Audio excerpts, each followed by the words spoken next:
Round two, we need some sound effects here. In one corner, Dr. Marc Faber, the ultimate bear in the other, Michael Yoshikami, who just as the bell rang a couple of seconds ago, came out of his corner swinging. And Michael, you were noticing or pointing out that Dr. Faber was saying, look, long term, you know, he's looking for Armageddon. Short term, he thinks you can still trade the market, and investors need to be aware of this investment time horizon.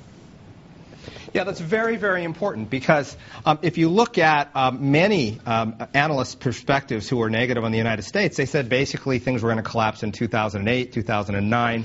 Then they said there's artificial money. Now it's going to be 2013. Now it's going to be 2020. And the question really for investors is, okay, maybe this calamity is out there. Maybe unsustainable debt is out there. We have entitlement programs. But what do you do in the meantime? So it's important when you listen to the headlines, not just to hear doom and then immediately say, I need to go into my cave now, because if you do that, you're going to have no returns for all of those years. Wouldn't you agree? You are absolutely right.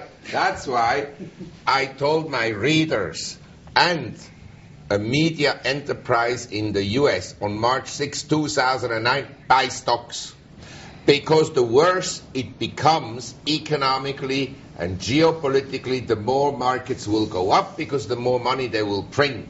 So I'm not feeling guilty of having said don't touch anything. On the contrary, because I'm so bearish, what you shouldn't own is cash. Cash is going to be a disaster. Okay, Dr. Faber, let's pin you down here to some actionable strategy. Apocalypse, perhaps not right now, but maybe in the foreseeable future if you take that worst-case scenario that you're painting. So what do you do? Do you hole it out in a log cabin with a sawed-off shotgun and your stash of gold? What exactly should you tell investors?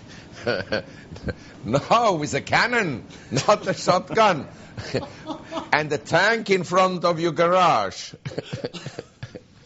No, I mean, I'm telling you this. Of course, if the disaster strikes, it's very difficult to survive it if everybody else is killed financially, because the governments will, of course, take your gold away.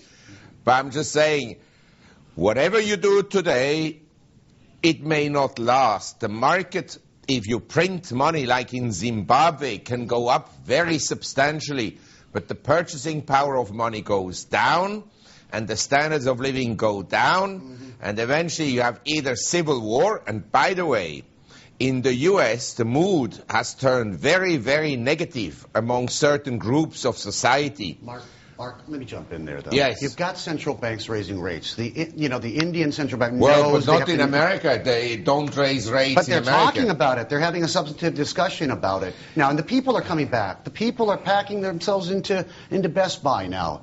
The government may be failing the people, but the people aren't failing the people. And I was just in the United States. You know why consumption is up? Because people don't pay their mortgages. So they have surplus cash. If you don't pay your mortgage, then suddenly you austerity for 2 years. If you're going to go bankrupt anyway, you might have spent as much as you can. Yeah, but see, when you make the statement that people, that's not the case. Most people are paying their mortgages. Most people are working. Most things are okay. It's not carnage in the streets. It's not Zimbabwe. But still, about 16% of the people in America don't have the jobs they would like to have or are unemployed. Mike, hang on to this. Here, you can have that, and you can have that, okay?